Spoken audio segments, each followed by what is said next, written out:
5. 5 ya. Oke, nggak apa-apa, kita lanjutkan aja nanti.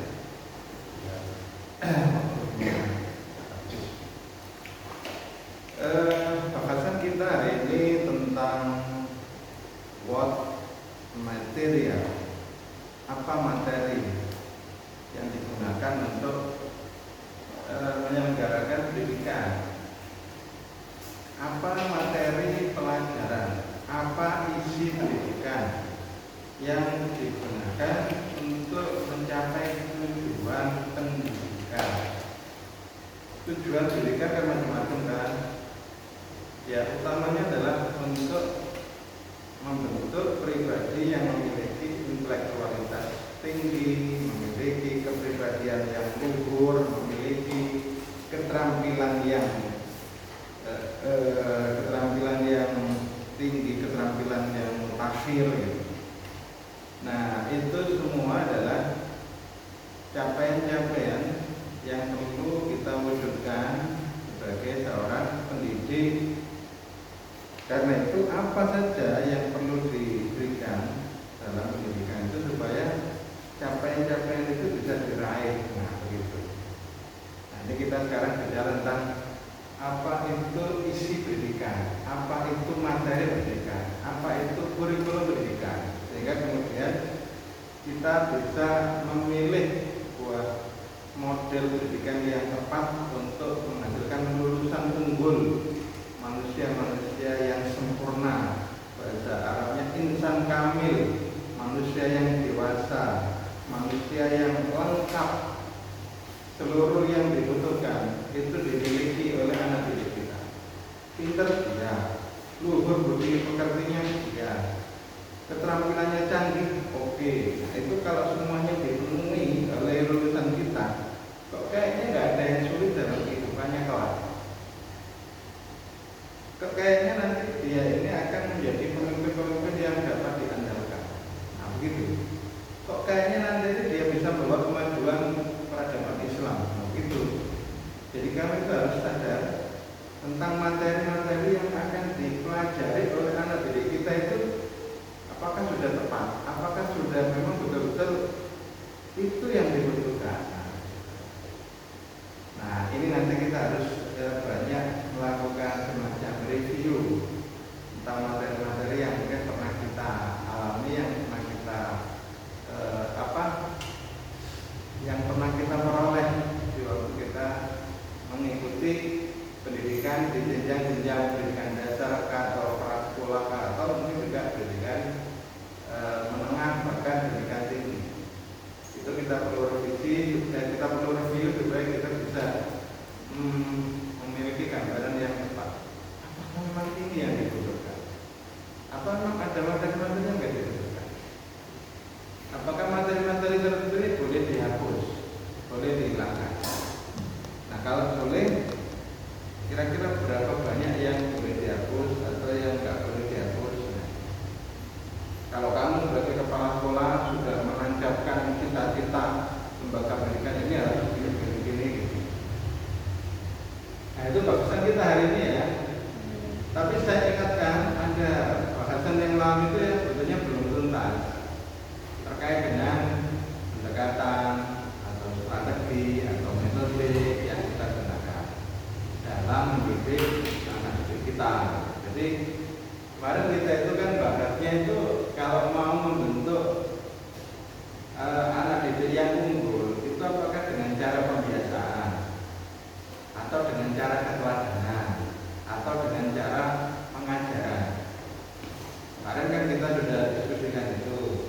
Pengajaran biasanya lebih condong membentuk pola pikir, membentuk kecerdasan intelektualnya, membentuk kepintarannya, kecerdasannya.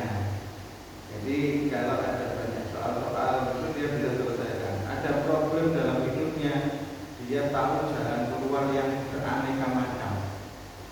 Pilihan kata itu dia ketahui dan dia bisa menghitung. Yang paling efektif, efisien itu pilihan yang ini, bukan pilihan yang lain. Tapi kalau ini gagal, dia bisa milih jalan yang kedua aja.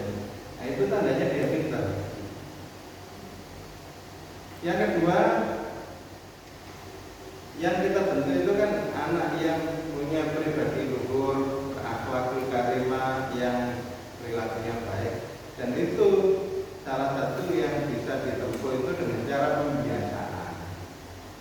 Ada juga kan apa itu hadis yang memberikan dorongan kita untuk mengajak anak kita itu membiasakan diri melakukan sholat minimal pada usia 7 tahun. Jika pada usia 10 tahun kok belum mau melaksanakan sholat, kita diperintahkan oleh Rasul atau diizinkan untuk memukul anak kita. Dalam rangka apa? Memberi reward and punishment itu. Reward bagi yang mau menjalankan perintah, punishment itu bagi yang tidak mau menjalankan perintah. Itu pembiasaan ya. Nah terus ada cara dalam membentuk pribadi yang baik, pribadi yang luhur itu dengan memberi contoh yang baik, keteladanan. Dan itu juga dianjurkan dalam ajaran Islam. Laqad kana lakum fi Rasulillahi uswatun hasanah. Jadi kita itu oleh Allah diberi penjelasan dalam Al-Quran. Dalam diri Rasulullah itu contoh yang baik. Karena itu kemudian kita selalu ingin meneladani Rasulullah dan mengidolakan Rasulullah. Nah pertanyaannya, anak didik kita itu mengidolakan Rasulullah enggak? Ada beberapa penjelasan misalnya untuk supaya anak didik kita itu ya mencintai Rasul, maka harus sering disampaikan cerita kisah Rasulullah, dan itu kisah-kisah Rasulullah itu bisa dituangkan dalam bentuk syair dan lagu atau mungkin dalam bentuk sholawat. Nah itu ada yang kemudian memberi penjelasan sholawat itu bagian dari cinta kepada Rasul. Cinta kepada Rasul itu seperti yang kemarin ya saya sampaikan, itu ada teorinya Al-Quran juga itu. Jika kita telah mengobservasi, bahkan kemudian mungkin mendapati bahwasannya yang kita observasi itu kita cintai, maka kita nanti akan berusaha mengimitasi, meniru apa yang dilakukan oleh orang yang kita cintai. Nah tentu kadang-kadang kita mendapati kecintaan itu tidak selalu dalam bentuk observasi. Misalnya kita kepada Rasulullah kan kita nggak pernah observasi. Kita tidak semasa dengan Rasulullah, tapi observasi ini memiliki kesamaan dengan cara yang lain yang sekiranya menghasilkan kecintaan kita kepada yang bersangkutan. Sekalipun kita itu nggak mengamati Rasulullah, tapi kita itu bisa memahami perilaku Rasulullah, pribadi Rasulullah, sikap Rasulullah, sehingga kemudian itu dicintai oleh oleh kita, oleh anak kita, dan nanti pada akhirnya kita dan anak didik kita itu mengidolakan dan meniru Rasulullah. Dan itu harusnya bisa kita upayakan dalam pendidikan kita. Jangan sampai yang diidolakan anak didik kita itu BBS, backtick. Nah, ini istilahnya backtick semua ya. Oh berarti saya saja yang mengidolakan.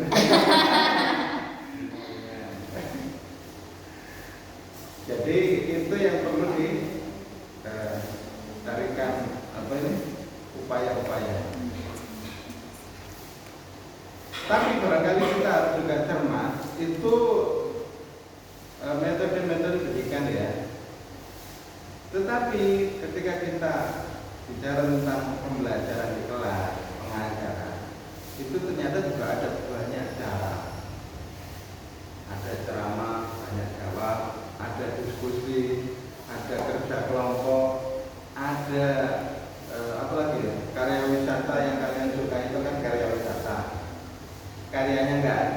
tapi wisatanya aja ya. Yang terlaksana wisatanya, karyanya nggak ada. Karya wisata itu sering begitu kan? Iya. Dan kadang-kadang itu ya sebagai label saja, substansinya tidak.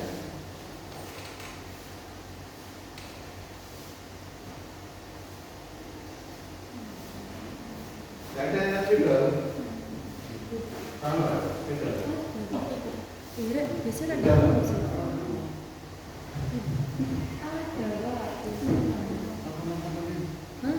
Judul.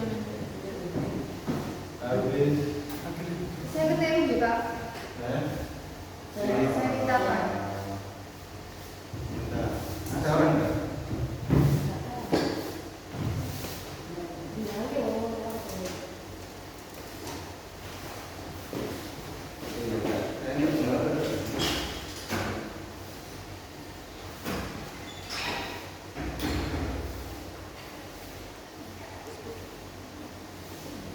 Oke, kita tinggalkan sementara tentang metode logika, strateginya, tekniknya kita tinggalkan. Nah, kita sekarang fokus ke isi atau materi, atau bahan ajar, atau kurikulum. Nah, itu yang akan kita coba pelajari berikut ini.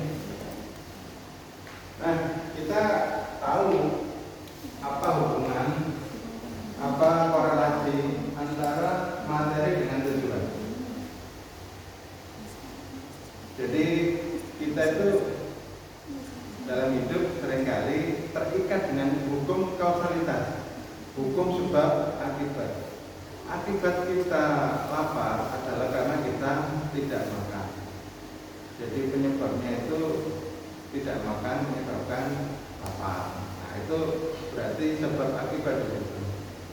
Kita belajar, kita rajin belajar, akhirnya kita pintar. Nah, itu berarti pintar itu menjadi akibat dari sebab berupa rajin belajar. Dalam hidup ini semuanya hampir pasti itu kayaknya terkait dengan sebab akibat. Banyak hal, termasuk penyakit-penyakit yang kita cerita. Kenapa sih panas?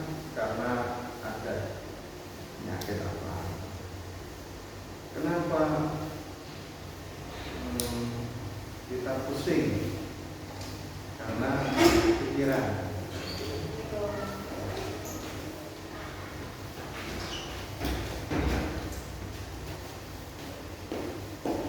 Jadi hidup ini hampir semuanya itu terkait dengan hukum sebab akibat, termasuk hubungan sebab akibat antara materi dengan tujuan. Apa sih hubungannya? Ya jelas, tujuan itu akan bisa dicapai apabila diberikan materi yang sesuai dengan tujuan. Nah, karena itu kemudian materi menjadi syarat untuk terlaksananya sebuah proses pendidikan. Dalam rangka mencapai perkembangan peserta didik, bagaimana dicita-citakan, diperlukan pemberian materi pendidikan. Jenis materi atau bahan pendidikan bergantung kepada jenis kepribadian, kecerdasan atau keterampilan yang ingin dikembangkan. Pribadi yang bagaimana? Keterampilan apa? Atau kecerdasan yang seperti apa yang kita ingin dimiliki oleh anak kita? Nah, itu akhirnya memberikan rekomendasi. Oh, materinya harus ini, materinya harus ini, materinya harus ini. Nah, ternyata kemudian seiring dengan perkembangan waktu, materi itu tidak selalu tetap.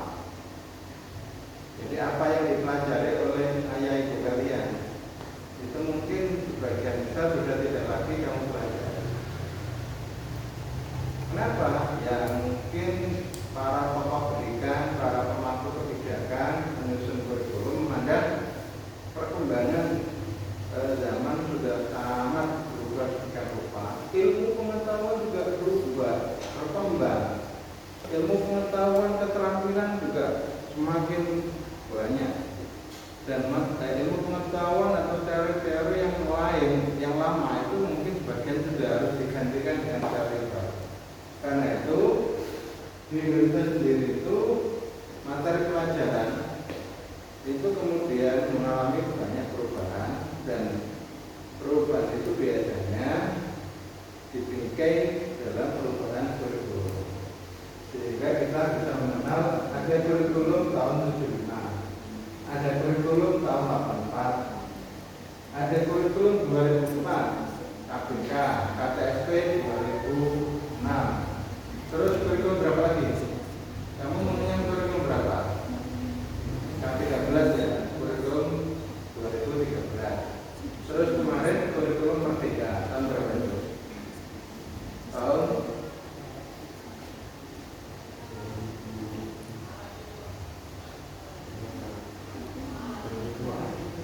2012. Ya, ikut saya. Kedua. Kurikulum Merdeka, kurma. Nah, sekarang kita perlu mengetahui kedalamannya. Apa sih di dalam kurikulum?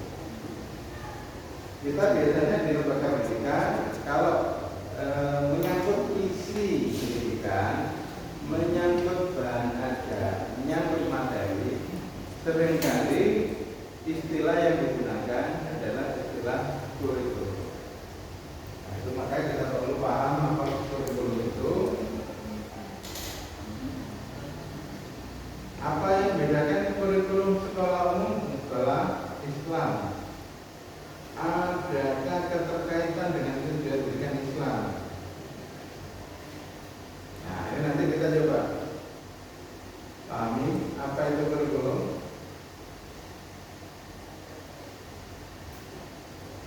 Nah, kalau arti kata dari kurikulum itu ya berlari, kurere. Dalam bahasa Arab seringkali disebut sebagai manhaj, jalan yang terang. Tapi manhaj seringkali diartikan metode. Nah, di sini manhaj diartikan kurikulum. Kurikulum diartikan sebagai seperangkat materi pelajaran. Jadi materi-materi yang diajarkan di lembaga pendidikan itu semua dirangkum dalam istilah kurikulum. Jadi kalau ada yang tanya kurikulum itu apa?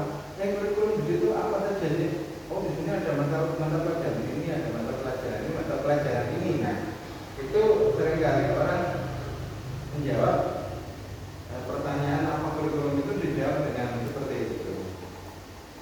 Cuma dalam bingkai pendidikan kekinian, kurikulum itu tidak hanya materi. Kalau dulu kurikulum itu identik dengan mata pelajaran.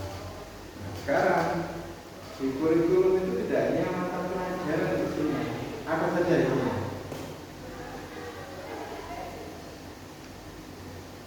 Ada program-program pengembangan diri.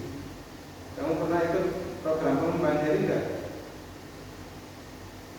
Apa saja program pengembangan diri itu? Misalnya pramuka, OSIS, atau mungkin kegiatan-kegiatan ekstrakurikuler lainnya. Nah, itu semuanya dimasukkan sebagai rancangan pendidikan yang akan digunakan di lembaga pendidikan tersebut.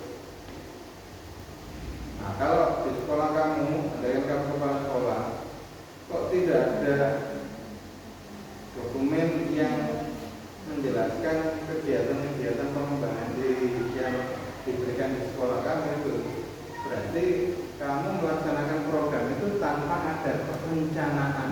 Nah, begitu. Nah, cara pengelolaan kelembagaan di era modern itu nggak efektif, nggak efisien. Harusnya kan dirancang dulu program apa sih dalam kegiatan pengembangan diri A, B, C. Loh, kok mengapa A, B, C? Karena ini yang sangat dibutuhkan. Pramuka dibutuhkan nggak?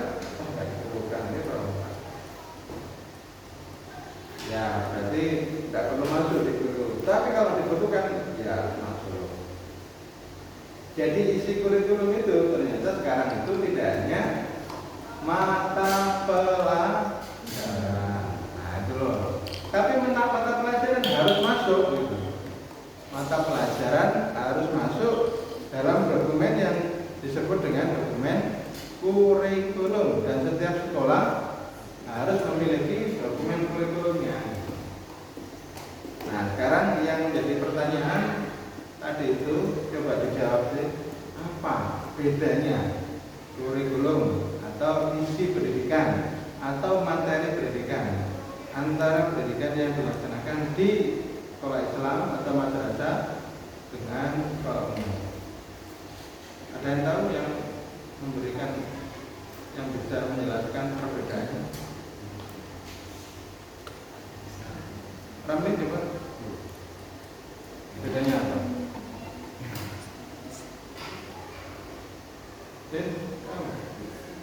Apa? Ya.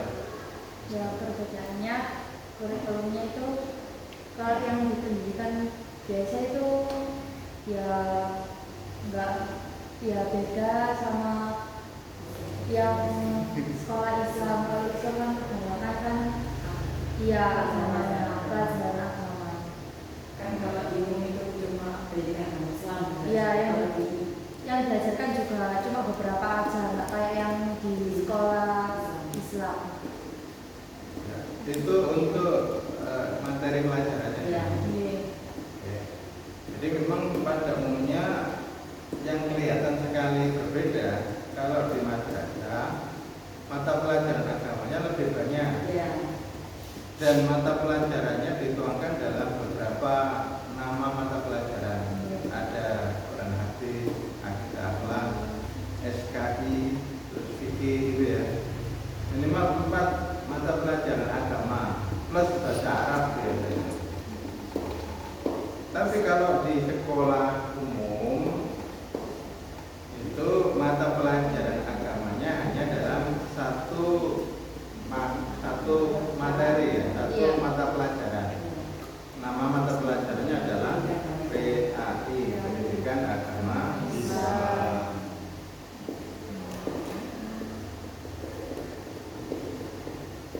Nah, itu secara umum perbedaannya begitu. Walaupun sebetulnya kalau mau digali lebih jauh, tradisi budaya antara lembaga pendidikan umum dengan lembaga pendidikan Islam itu biasanya ada perbedaan. Tradisi budaya dalam arti PHBI-nya mungkin ada sama, tapi ada perbedaan. Terus kemudian dari sisi pembiasaannya itu kayaknya berbeda antara pendidikan umum dengan pendidikan Islam. Ya, memang cita-citanya kadang-kadang nggak sama. Kalau di pendidikan Islam itu kan maunya ada plusnya agama. Nah, kalau di umum plusnya itu nggak kelihatan. Cuma kemudian ada sekolah umum dikasih plus SD plus SDIT, SD Islam. Nah, itu kemudian materi agamanya juga lebih banyak. Terus kemudian pembiasaan-pembiasaannya dalam praktek keagamaan juga lebih banyak. Nah, itu yang seringkali bisa kita lihat menjadi perbedaan antara isi pendidikan di lembaga pendidikan Islam dan di lembaga pendidikan umum. Nah, kira-kira ke depan ini yang bagus yang mana ya? Ya, nanti silakan dikaji. Memang ada fenomena SD negeri sekarang ini cenderung kurang diminati. Yang biasanya diminati sekarang ya SD tapi swasta atau madrasah.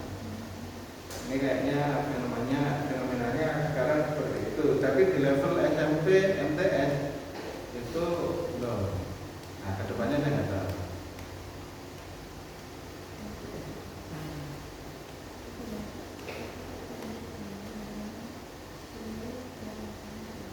Oke, jadi kalau dulu kurikulum itu hanya diartikan seperangkat materi pelajaran terkait dengan kegiatan pembiasaan, terkait dengan pengembangan diri, terkait dengan kecakapan hidup atau life skill, itu tidak dituangkan dalam kurikulum dulu.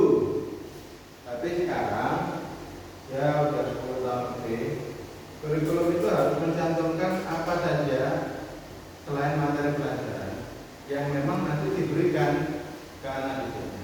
Itu sebenarnya dalam rangka juga akuntabilitas, pertanggungjawaban.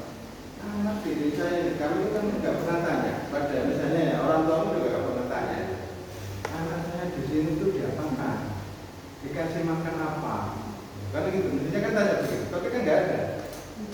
Ayah ibu tanya nggak sama kepala sekolah di sekolah dulu?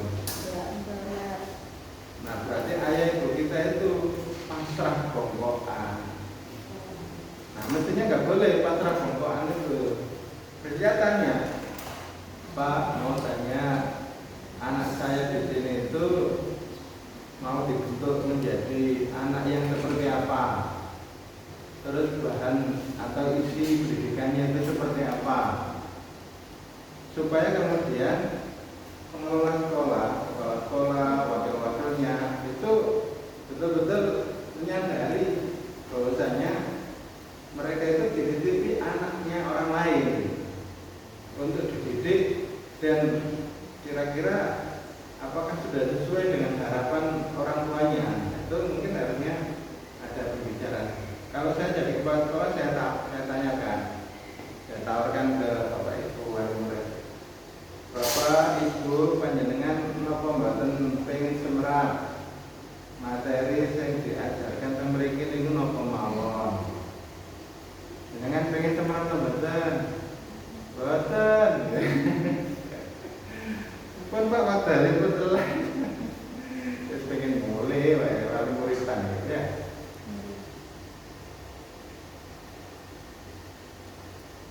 Nah, jadi di dunia yang lebih maju, orang tua itu care, peduli dengan apa yang diberikan lembaga berikan kepada anak didiknya.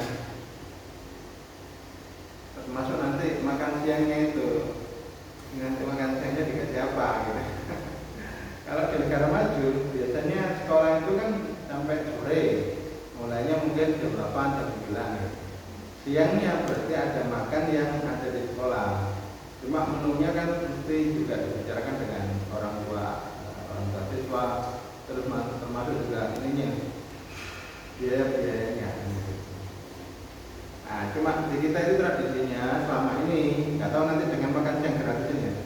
Tradisinya itu kalau sekolah itu mulai jam 7, selesai jam 1, jadi makan siangnya di rumah. Nah, ke depan ini kayaknya sekolah akan lebih panjang. Makan siangnya di sekolah karena ada program makan siang gratis.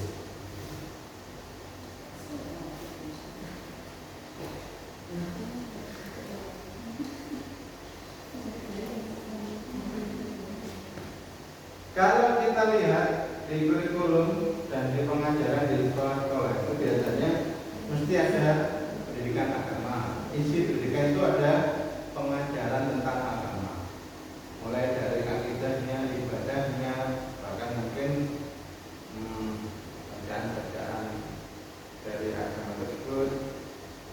Terus ada pendidikan moral, pendidikan budi pekerti, pendidikan biasanya mata pelajarannya apa namanya? Dulu zaman saya itu namanya PMP, Pendidikan Moral Pancasila. Kalau sekarang apa? Ternyata apa? PKN. PKN itu apa?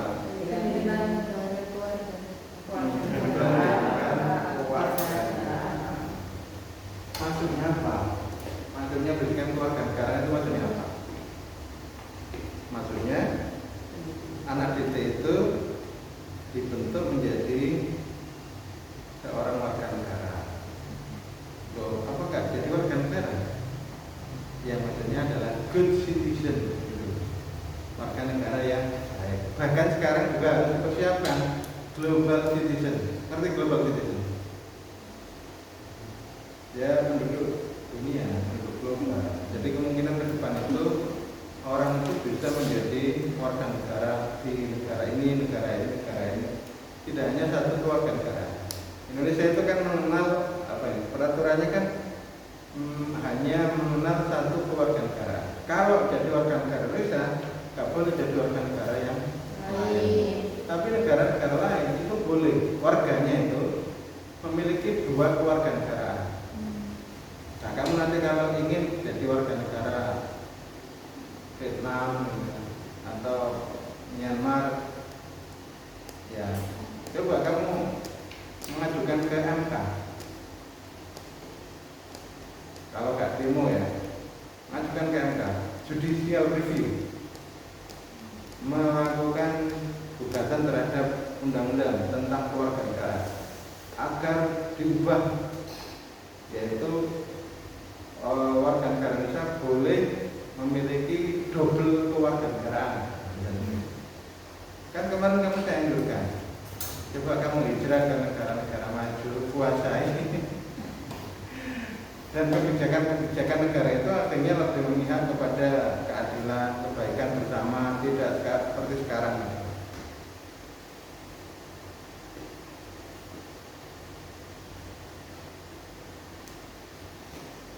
Ada pertanyaan sebelum saya lanjutkan? Tanya orang tanya. Berarti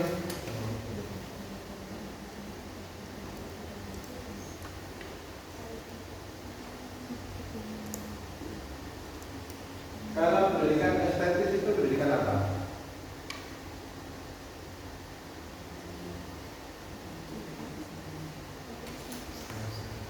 Dulu itu ada pendidikan seni musik. Sekarang ini yang terkait dengan seni musik atau seni yang lain itu ada nggak? Apa sih? Pendidikan apa? Seni budaya. Oh ya, berarti ada. Masih Pak. Masih ada ya. Iya. Perlu nggak itu? Perlu. Apa perlunya? Ya biar kita mengetahui budaya ada di Indonesia. Kalau saya dulu pas SD itu kayak nari gitu. Ya ini budaya. Tapi seni itu apa? Kreativitas di anak. Kreativitas. Nah, apalagi? Pengembangan bakat. Oh gitu ya, kreativitas ya. Iya. Kenapa kita kok butuh seni? Butuh nggak dengan seni? Betul. Apa? Contohnya seni apa? Contohnya air seni, Pak. Seni itu apa? Melukis. Seni lukis. Kamu butuh nggak dengan seni lukis? Lebih butuh mana dengan makan minum? Lebih butuh Minum. Terus buat apa seni? Kalau nggak makan? Atau makan terus juga seni gitu ya? Iya.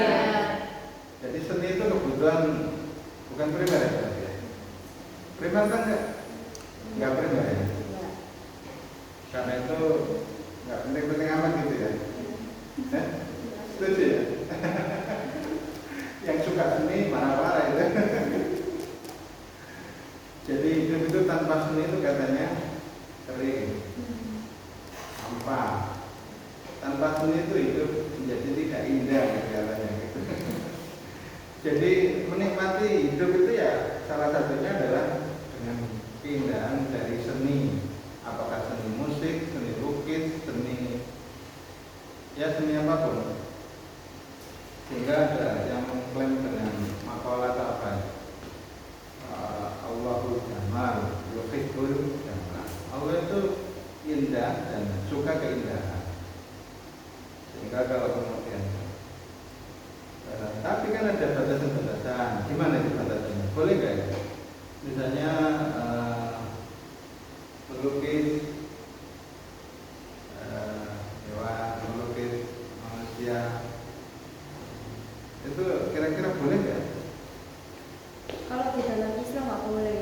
Nggak boleh ya.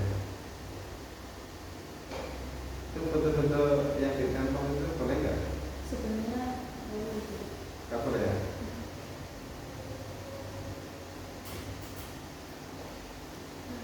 Setuju kan?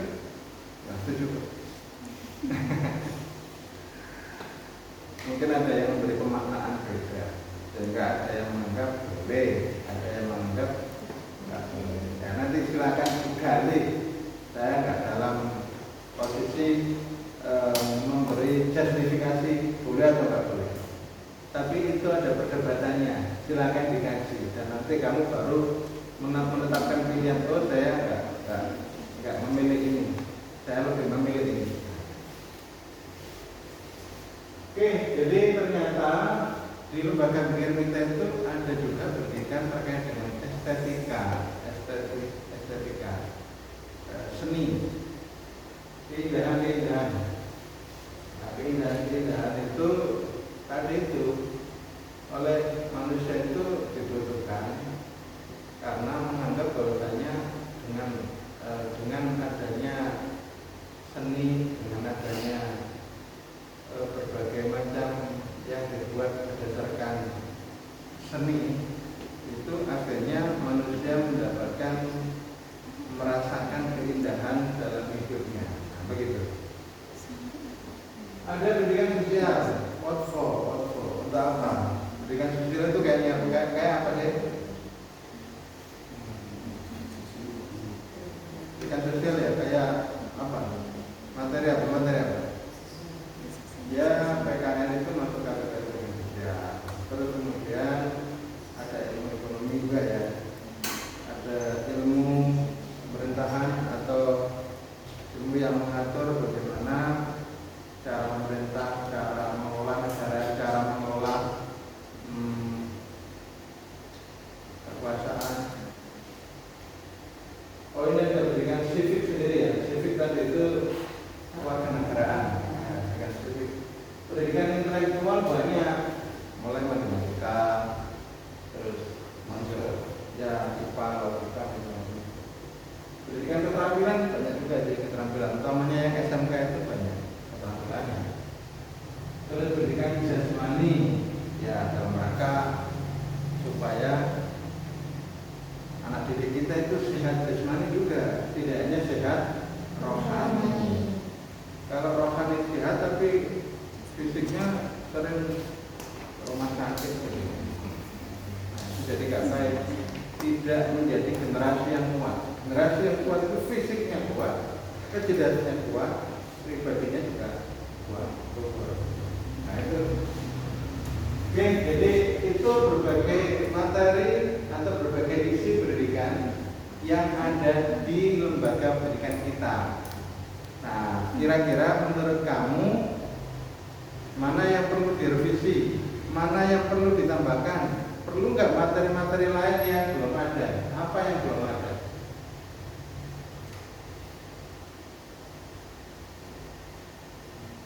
Di waktu kamu sekolah dulu di Alia atau di SMA, kira-kira ada materi yang kurang atau ada materi yang berlebih? Ada banyak Pak, saya tuh nggak butuh materi ini nggak butuh. Tapi kok diajarkan? Boleh nggak memilih mata pelajaran?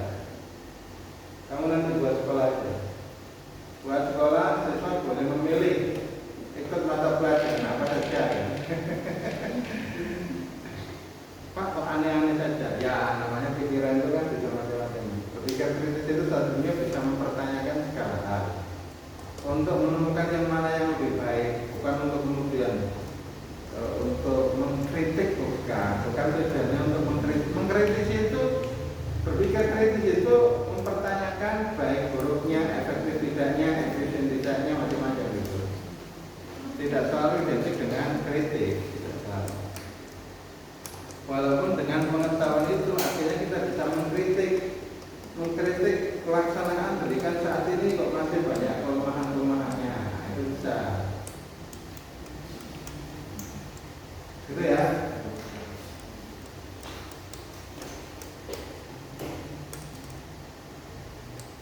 Nah ternyata kita memiliki banyak lembaga pendidikan. Ada pendidikan non formal seperti pesantren. Nah, pesantren pun macam-macam, ada yang salah. Yang salah misalnya ada pondok pesantren itu yang hanya mengajarkan ilmu agama saja. Pondok pesantren modern itu sudah gabungan agama dan umum diajarkan.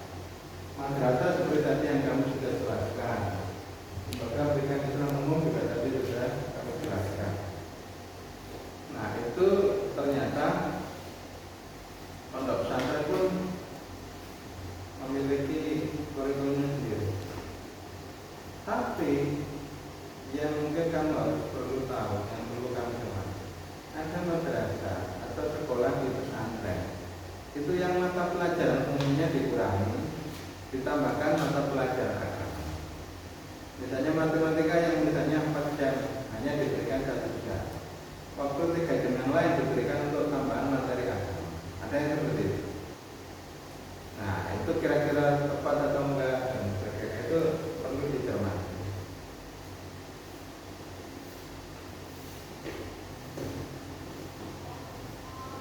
Sudah habis.